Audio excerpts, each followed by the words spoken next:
dans le cadre, encore une fois, de l'inspection des chaussées. Donc, comment est-ce que la solution peut être utilisée pour produire l'information requise par la préparation de plans d'intervention. Donc, la solution Rubix, c'est une solution de géométrique décisionnelle. Donc, qu'est-ce que la géométrique décisionnelle? C'est dans le fond l'alliance ou la combinaison, si on veut, de l'informatique décisionnelle, ce qu'on utilise souvent le terme BI aussi, Business Intelligence, et de la géométrique. Donc, en gros, l'informatique décisionnelle, c'est vraiment l'ensemble d'outils, de moyens qui permet, dans le fond, de collecter de la donnée, de consolider de la donnée, modéliser, restituer, et aussi de fournir des outils qui vont aider les gestionnaires dans leur prise de décision, donc des outils d'aide à la décision. Donc, la solution Rubix comporte vraiment les trois volets de l'informatique décisionnelle, donc des volets, des outils de collecte de données terrain, des outils de traitement de la donnée et des outils aussi de visualisation et d'analyse. Donc, la présentation aujourd'hui porte principalement sur l'auscultation de chaussées, mais la solution Rubix peut être aussi utilisée pour l'inspection de différents types d'infrastructures, donc que ce soit des routes de gravier non pavées, des trottoirs, des cyclables, caissières de sécurité, signalisation, et ainsi de suite. Donc, la même solution peut être utilisée à plusieurs sources. Si on regarde le domaine de l'auscultation de chaussées, c'est ce qu'on se rend compte dans l'industrie, c'est qu'il y a différentes méthodologies utilisées pour l'inspection de chaussées, différentes méthodologies dépendant des moyens des agences qui sont responsables de la gestion des routes. Si on regarde par exemple au niveau provincial, fédéral, l'exemple de l'MTQ, l'MTQ possède des véhicules d'inspection automatisée, multifonction, qui auscultent les chaussées, dans le fond, sur un cycle de 2 ans pour toute la province. Ces données-là vont alimenter des systèmes de gestion de chaussées, système PMS, Pavement Management System en anglais. Donc, il y en existe plusieurs sur le marché. Évidemment, ça prend des personnes assez spécialisées pour opérer les véhicules, traiter la donnée, pour alimenter des systèmes de gestion en tant que tel. Si on regarde dans les plus petites municipalités, c'est souvent des méthodologies qui sont plus manuelles, plus subjectives. Donc, beaucoup d'inspections, soit formulaires, papier, sur le terrain, vraiment pondération objective des différentes interventions à faire sur les infrastructures. Donc, la solution Rubix vise vraiment à fournir une autre option, si on veut, une option qui permet vraiment d'automatiser certaines portions de collecte de données, mais qui surtout va automatiser toute la portion traitement, consolidation des données et gestion de rapports qui est requis pour les preneurs de décision. Donc, si on regarde un peu en détail la solution Rubix au niveau des outils de collecte de données. Donc, pour l'instant, on a 2 outils pour l'auscultation des chaussées. Donc, on a un premier outil qui s'appelle AirOff, qui est dans le fond une application qui roule sur téléphone intelligent iPhone, qui permet de relever le confort au roulement. Donc, je vais vous expliquer un peu plus en détail plus loin ce qu'est le confort au roulement. On a un deuxième outil sur tablette, iPad, qui permet de relever les défauts visuels sur la chaussée. Donc, on va parler ici de fissuration, d'ornière, de nid de poule, de réparation, et ainsi de suite. Donc, ces 2 outils-là, ce qu'ils ont en commun, si on veut, c'est qu'on utilise évidemment les récepteurs GPS ou GNSS à l'intérieur des outils, donc qui permettent de géoréférencer l'ensemble des données qui sont recueillies. Par la suite, ces données-là, en fait, la géoréférence va permettre d'attribuer les informations directement au tronçon intégré, si on veut, dans le cadre du web. Donc, les données sont rattachées de façon automatique. Évidemment, aussi, un des éléments qui est important au niveau des outils de collecte de données, c'est que le transfert des données se fait de façon automatique vers le serveur de traitement, qui est un serveur cloud ou infonuagique. Donc, il n'y a pas de manipulation de fichiers à effectuer par les utilisateurs. Tout ça se fait de façon automatique. Le but est vraiment de simplifier le plus possible l'ensemble du processus de cueillette de données. Au niveau du guide qui a été publié par le MAMRO pour la portion chaussée, on l'a vu dans la présentation précédente, mais il y a vraiment 4 indicateurs qui sont mentionnés, qui sont décrits dans le guide. Donc, l'indicateur CH1, qui est l'indicateur qui représente l'état de la surface. L'indicateur CH2, qui est le confort au roulement, donc ce que le conducteur ressent lorsqu'il se déplace sur le réseau. L'indicateur CH3, qui est la susceptibilité au gel. Dans le cadre du guide, on indique qu'une façon de calculer la susceptibilité au gel, c'est dans le fond de calculer la différence entre le confort roulement été de celui hiver. Donc, la delta été-hiver permet d'avoir un indicateur de susceptibilité au gel. Le quatrième indicateur qui est décrit dans le guide, c'est la capacité structurale. Donc, c'est un indicateur qui est souvent mesuré avec des déflectomètres ou autre équipement. Donc, ce que j'ai mis ici à droite, c'est vraiment les outils de la solution Rubix qui permet de relever les différentes informations requises pour le calcul des indicateurs. Donc, je vous ai parlé de ROF, R-Rate. On a aussi un API qui permet d'intégrer des données qui proviennent de d'autres sources. Donc, on peut aussi utiliser des données qui proviennent de d'autres systèmes que les nôtres. Au niveau du confort roulement, donc l'application ROF qu'on a développée, donc le principe de base est assez simple, c'est que dans le téléphone intelligent, il y a des accéléromètres. Les accéléromètres permettent, dans le fond, de mesurer ce que vous ressentez quand vous conduisez le véhicule. Donc, à partir des accélérations, on va être capable de déterminer un profil vertical de la route, à partir duquel on va être capable de déterminer une cote de confort. Donc, ce que l'application fait au niveau terrain, c'est vraiment d'enregistrer les accélérations. Évidemment, elle enregistre aussi les positions géographiques, localisation à partir du récepteur GPS. Donc, toute l'information est géoréférencée. Comme je vous expliquais, les données sont transférées aussi de façon automatique vers le système de traitement de données. Donc, il n'y a pas de manipulation de fichiers à faire. Le mode typique d'opération, c'est vraiment de fixer le téléphone de façon rigide au véhicule, au châssis du véhicule. Donc, parce qu'on veut mesurer vraiment ce que le véhicule ressent. Donc, le fixer de façon la plus rigide possible. Ensuite, on appuie sur le bouton enregistrer pour démarrer l'enregistrement, puis on se promène sur le réseau. Donc, il n'y a aucun arrêt d'enregistrement, démarrage d'enregistrement à faire en fonction des tronçons, de la lecture des tronçons. Tout le découpage va se faire par la suite de façon automatique. Donc, le but, c'est vraiment de simplifier l'acquisition au maximum, de telle sorte que le système peut être installé dans un véhicule de service de la municipalité et le véhicule peut, dans le fond, vaquer à ses occupations journalières sans être dédié à l'auscultation du confort. Donc, vraiment simple d'utilisation.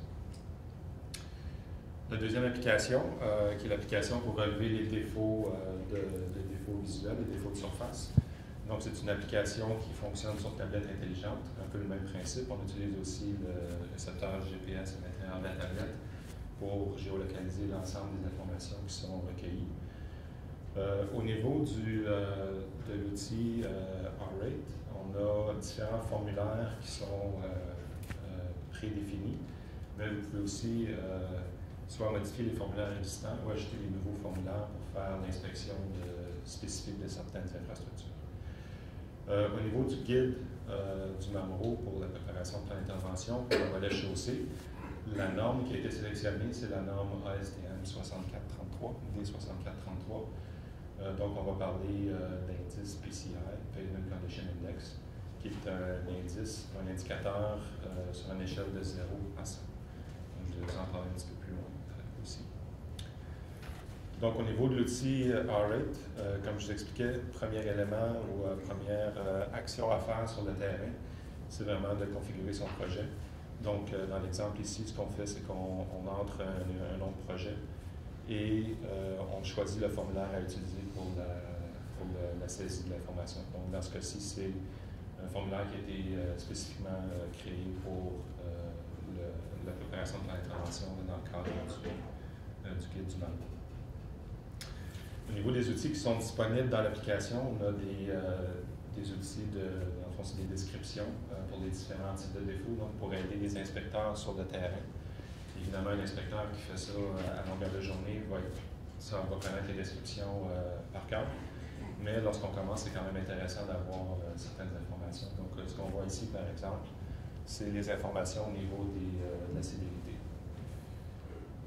Donc, juste pour peut-être faire une petite explication, au niveau de l'auscultation des défauts pour la chaussée, ce qu'il faut relever selon la norme STM 6433, c'est la sévérité, donc faible, moyen, sévère, et l'étendue du défaut. Dépendant quel type de défaut, il y a différentes définitions au niveau de l'étendue, mais c'est principalement les deux informations qu'il faut relever, en plus évidemment du type de défaut. L'outil a aussi une interface cartographique, donc ce qui est intéressant quand on fait de l'auscultation de terrain, c'est de savoir ce qui a été ausculté et ce qui reste à ausculter. Donc tout ça est intégré dans l'outil terrain. Donc ce qu'on voit ici en bleu, par exemple, c'est les tronçons qui sont à inspecter. En vert, c'est ce qui a été inspecté. Et le tronçon qui est en rouge, c'est celui qui est en train de se faire inspecter, l'inspection. Donc, c'est l'outil pour l'inspection des défauts de surface. Petite note aussi au niveau de la norme ASTM 6433. Donc, l'idée, selon la définition de la norme, c'est pas d'inspecter l'ensemble des défauts sur un tronçon donné, mais c'est de faire des échantillons qui sont représentatifs de l'état du tronçon. Donc, typiquement, dépendant de un peu ce que les ingénieurs, il y a une certaine liberté au niveau de l'interprétation, mais ce que ça représente typiquement, c'est aux alentours de 20 à 30 du tronçon qui va être couvert au niveau de l'inspection. Si on va sur des tronçons qui sont plus longs, par exemple en milieu rural, on peut descendre le taux d'inspection ou la quantité d'inspection jusqu'à 10 par exemple. Tout ça est défini dans la norme ASTM. Au niveau des traitements, comme je vous expliquais, le traitement se fait sur le cloud. C'est un traitement qui est infonuagique, donc vous n'avez pas installé de système spécialisé chez vous, dans le fond. Donc, ce qui est fait au niveau des traitements, première étape, c'est vraiment de faire une segmentation. Autrement dit, à partir des informations de géolocalisation qui sont recueillies, c'est de déterminer sur quel tronçon l'inspection a eu lieu. Donc, ça se fait au niveau, c'est un des premiers traitements qui est fait au niveau du traitement infonuagique.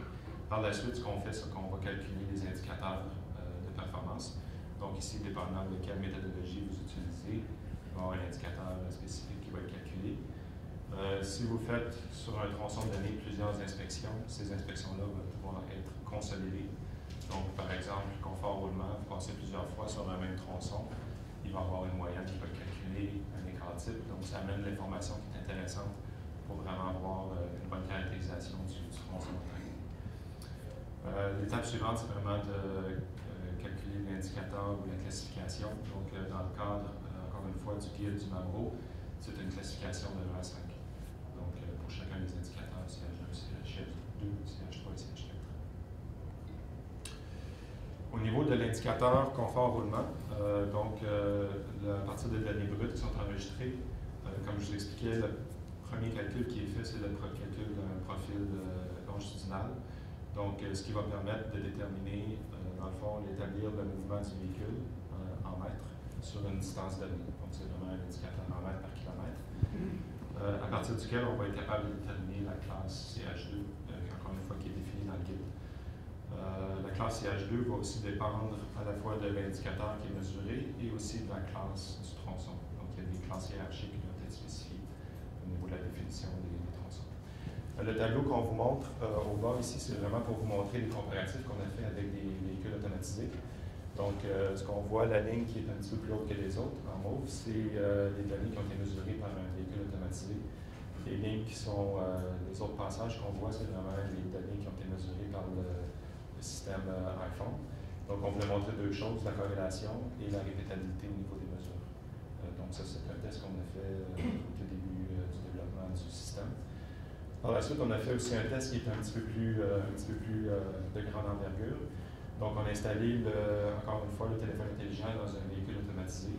Et puis, on a fait une comparaison des résultats. Donc, ce qu'on voulait mesurer ici, c'est la corrélation entre les deux systèmes. Donc, ce qu'on voit, c'est qu'on a une corrélation de l'ordre de 96 entre un véhicule automatisé. Pour les spécialistes du domaine, on parle de profilomètre classe 1 versus ce que nous, on relève, qui est un profilomètre type réponse. Au niveau du indicateur de défauts de surface. Donc, c'est un peu le même principe. À partir des défauts qui ont été relevés sur le terrain, première étape, c'est de calculer l'indicateur PCI. Donc, c'est une valeur qui va être entre 0 et 100.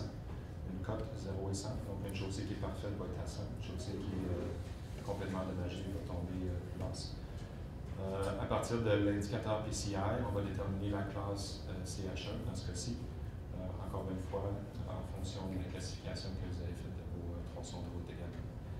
Donc, c'est le calcul au niveau de la classe CH.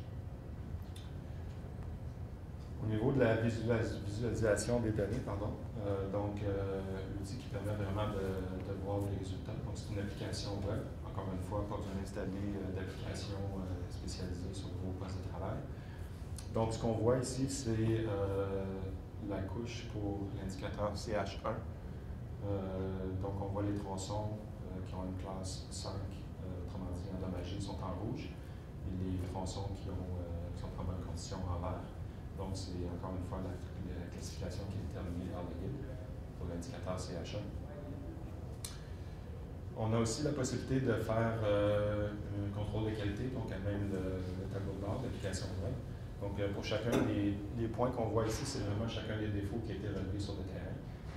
Donc, on peut voir en détail qu'est-ce qui a été relevé par l'inspecteur. L'inspecteur peut aussi prendre des photos avec l'application Rate, et ces photos-là seront alors disponibles pour consultation. Donc, on pourrait, par exemple, faire un contrôle de qualité et faire certaines modifications sur les évaluations qui ont été faites. Donc, ça, c'est le détail au niveau de la classe CH. Au niveau de la classe CH2, même genre d'outil. Donc, on a une classification aussi, donc si on parle de confort roulement, classification qui est faite sur le réseau. Donc, on peut voir ici une petit peu plus grande couverture pour une municipalité donnée. Donc, on a aussi, pour chacun des indicateurs, on a une vue d'ensemble au niveau de la municipalité. Donc, ce qu'on voit dans le pie chart du côté droit, c'est vraiment une vue d'ensemble pour la municipalité au niveau de la classification du réseau. Le troisième indicateur, susceptibilité au gel. Donc, ici, c'est vraiment un comparatif conformément été, conformément hiver. Et en fonction de l'écart, on va déterminer la classe CH3. Donc, même principe de fonction. Par la suite, au niveau de la chaussée, la dernière étape, c'est de calculer la classe d'intervention globale chaussée ou la classe d'intervention chaussée. Donc ici, le calcul tient compte des trois indicateurs. 4, si vous avez aussi des informations au niveau de la capacité structurelle. Donc, à partir des indicateurs qui sont CH1, CH2, CH3, CH4, on détermine l'indicateur chaussée. Ce qu'on voit ici au niveau de l'interrogation, c'est une classe d'intervention D, donc un tronçon qui requérait une intervention. Donc, ça, c'est au niveau des différentes classes du guide du NOMRO. On a aussi, à partir du visualisateur web, la possibilité de générer des rapports. Donc, ici, c'est un exemple de rapport pour la classe CH1. Donc, ce qu'on voit, c'est vraiment ce qui est requis, encore une fois, dans le guide. Donc, on a la classification, première colonne, le numéro du segment ou du tronçon, ce qui est défini par la municipalité. Le nombre d'évaluations, d'échantillonnage qu'il y a eu pour ce tronçon-là. On voit sur la deuxième colonne, le nom de la rue. Et par la suite, vous avez toutes les informations qui sont dans le fond, soit de la géométrie ou évaluées à partir du calcul de confort défaut de surface. Le dernier volet de la solution Rubix, c'est un volet qui est pour l'instant encore en développement, mais c'est un volet qui va aider, une fois qu'on a déterminé, dans le fond, les tronçons qui requièrent des interventions, c'est aider les gestionnaires à déterminer quelles seraient les interventions souhaitables ou peut-être prioriser certaines interventions par rapport à d'autres. Donc, le principe, c'est l'utilisation des courbes de dégradation au niveau des chaussées. Donc, c'est des choses qui sont standards au niveau des infrastructures, mais ici, on parle principalement de chaussées. Donc, la plupart des systèmes experts au niveau de l'aide à la décision des chaussées vont utiliser ce genre de courbe-là. L'idée, c'est vraiment de déterminer sur la courbe à quel instant on veut faire une certaine intervention et s'assurer d'arriver à faire l'intervention au bon moment. Donc, vraiment, soit de ne pas manquer le point ou le seuil critique au niveau de la réhabilitation ou de la réparation qu'on souhaite faire. Ce qu'on se rend compte souvent, c'est que les modèles, bon, c'est des modèles qui sont théoriques. Souvent, on n'a pas suffisamment de données au niveau de l'infrastructure pour savoir exactement où est-ce qu'on est sur la courbe de dégradation. Et puis le risque, c'est vraiment de manquer le seuil critique au moment où on avait prévu faire une réparation. Donc, ce qui est intéressant avec un outil qui est facile d'utilisation au niveau de l'inspection, c'est que ça vous permet d'augmenter facilement les fréquences d'inspection et donc dynamiquement d'établir le modèle de dégradation de votre infrastructure. Donc, non pas de se fier sur un modèle qui est prédéfini, avec un point dans le temps, puis essayer de déterminer où est-ce qu'on sera dans 5 ans, mais de l'évaluer année après année pour être sûr d'arriver avec notre réparation au bon moment. Donc, ce principe-là s'applique ce qui est fait avec au niveau des plans d'intervention. Donc, au niveau du plan d'intervention, ce qui est défini comme classification, c'est les classes A, C, D. Donc, la classe A, au niveau du plan d'intervention, serait la classe soit où on n'a rien à faire ou on tombe dans l'entretien préventif. La classe C, c'est la classe où est-ce qu'il faut suivre dans le fond l'infrastructure, donc faire un suivi rapproché. Et la classe D, c'est une réhabilitation qui est requise. Donc, c'est juste une superposition aussi des classes en fonction du modèle de dégradation. Ce que je vais vous présenter ici, c'est un projet qu'on a fait pour la ville de Saskatoon. Donc, c'est ce qui va, dans le fond, devenir notre outil d'aide à la décision. Donc, ce qu'on a fait pour la ville de Saskatoon, c'est qu'on a, à partir des défauts qui ont été relevés au niveau de l'inspection, on a déterminé des raisons, des causes de la présence de ces défauts-là. Donc, ce qu'on voit au niveau du tableau à gauche ici, donc c'est un arbre de décision qui est représenté sous forme matricielle. Le fait de représenter comme ça, c'est que ça permet vraiment aux ingénieurs de jouer un peu avec les points, les différents points qui sont dans l'arbre de décision. Donc, l'idée, c'est vraiment à partir des causes qui sont déterminées au niveau des défauts, c'est d'aller chercher pour chacune des causes quelles seraient les interventions qui seraient souhaitables ou préférées par l'ingénieur de la municipalité. Donc, ce qu'on peut faire ici dans la matrice, c'est vraiment pour chacune des cases entrée d'intervention. On voit ici à droite la liste d'interventions possibles, l'intervention qui serait souhaitable. Donc, on peut avoir une matrice pour la portion entretien, avoir une matrice de décision aussi pour la portion réhabilitation. Et puis, ce que ça donne en bout de ligne, c'est une analyse budgétaire. Donc, en fonction de ce qu'on a entré dans la matrice, quels seraient les budgets qui seraient requis si on voulait appliquer les interventions qui sont requises dans la matrice. Donc, c'est un outil qui va être développé courant d'été, qui sera disponible à l'automne via le tableau de bord de gamme. Donc, en conclusion, l'idée d'utiliser la géométrie décisionnelle, donc les principaux avantages, c'est vraiment, bon, dans un premier temps, offrir aux municipalités la possibilité d'eux-mêmes d'effectuer l'auscultation de leurs infrastructures, de leurs chaussées en particulier, en fournissant des outils qui sont très simples à utiliser, soit au niveau de la qualité du traitement ou de la génération des rapports. L'avantage de la géomatique décisionnelle aussi, c'est d'offrir des solutions qui sont ouvertes, donc on n'est pas pris dans un système de génie civil duquel c'est difficile d'extraire l'information.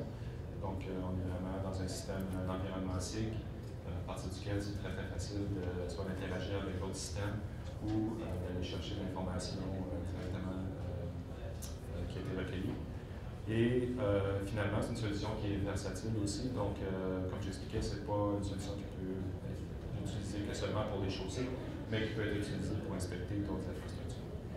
Et dernier point de la présentation, donc ça ouvre la porte aussi à ce qu'on appelle le crowdsourcing. Malheureusement, je n'ai pas de traduction française, mais éventuellement, même les citoyens d'une municipalité pourraient participer à l'effort de créer de l'information. Donc, la plateforme va pouvoir être utilisée dans cette optique également. Donc, merci beaucoup. C'était la présentation.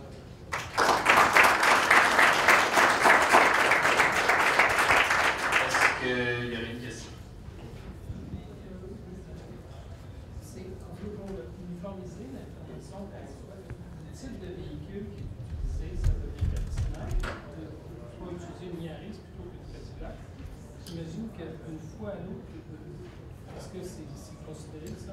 Oui, en fait, ce qu'il faut faire, c'est que pour, bon, je ne suis pas rentré dans les détails du confort au roulement, mais ce qu'il faut faire pour être capable de livrer l'indicateur CH2, c'est de calibrer le véhicule qui est utilisé pour recueillir l'information.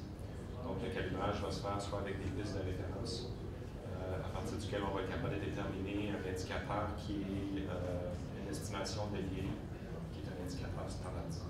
Donc, oui, un calibrage qui va être fait au niveau de l'utilisation du véhicule comme c'est ça. Est-ce qu'il y aurait une autre question rapide? Non? Alors, merci beaucoup.